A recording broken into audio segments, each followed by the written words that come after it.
Jagex just announced the newest Deadman Annihilation. If you've always been too afraid or never tried this game mode before, this video is for you.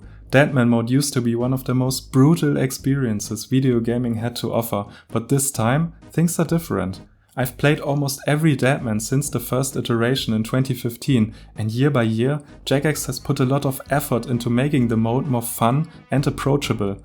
But next year's edition? It's on a whole new level, and trust me, you don't want to miss out on those rewards. At its core, Deadman is simple. Whenever you leave a guarded city or bank, PvP is enabled. To balance the risk of getting PK'd, XP and drop rates are massively increased, similar to leaks or the recent Gridmaster event. You can progress through different combat level brackets to boost these multiplayers even further, or stay low level to avoid maxed out PKers entirely. Throughout the day, boss breaches will spawn hundreds of bosses in selected locations across Gielinor. These are announced in global chat, leading to chaotic server-wide boss fights with thousands of players at once. On top of that, Sigils will make a return, changing how fast and how uniquely you can progress. You can pick sigils that fit your playstyle and experiment with wild builds. Want to be a defense pure who auto-smelts rune bars directly into your bank? Go for it. And if someone steals your ore, maybe smack them with your pickaxe. If fresh economy means there are endless opportunities to make money in Deadman Mode, the entire world becomes high risk but even higher reward. Almost every monster in Gielinor has new drop tables, so something like a Black Demon task might finally be worth your time. And this year's updates, they make PvM more lucrative and PvP more forgiving than ever. Jagex made a bold move. They removed one of Deadman Mode's core systems, bank keys. In previous Deadman, killing another player gave you access to the most valuable items in their bank. That system is gone. Your bank stays yours. You only risk what you wear, just like in the wilderness. So grab your magic shortbow and go hunt some dark wizards outside Varrock, because they might drop a new reward chest. These chests contain exclusive Deadman Mode items like the Dog Sword and Thunder Khopesh. Even after slight nerfs, these weapons will be insanely fun to PK with. Opening a chest takes about a minute, so watch your surroundings. I expect a ton of skirmishes over these in early game. By doing any kind of activity, bosses, breaches or skilling, you will earn Deadman points, which can now be spent in a completely new way. Jagex introduces the Deadman Skull, a new interface that lets you unlock sigils, combat or skilling perks, and even quest lines like Dragonslayer 2. This system levels the playing field since all perks can now be earned by simply playing the game.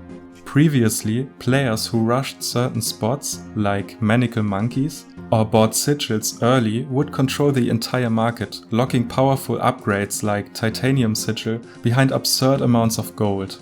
From what we know so far, next year's Deadman will be the most accessible version yet, especially for casual players. There are three main reasons people jump into Deadman: gold, rewards and fun. We've covered the fun part, now let's talk about the rewards. By progressing through the event, training stats, killing bosses or completing a task, you will earn points redeemable in the main game after the event. These can be exchanged for exclusive cosmetics, some of which sell for hundreds of millions of GP. For example, I sold one of my rewards from the last Deadman event for almost 90 million just a week ago. Or you can keep them for yourself. I'm currently rocking a fancy new home teleport animation thanks to one of those. And that's not all. You can make huge profits on day one by swapping Deadman Mode gold for regular OSRS gold. This isn't against the TOS and is tolerated by Jagex. Swap rates go wild. Getting 1 or 2 million GP for just 10k Deadman gold from your stronghold chest is completely normal. And here's my advice if this is your first Deadman. Don't stress about fights.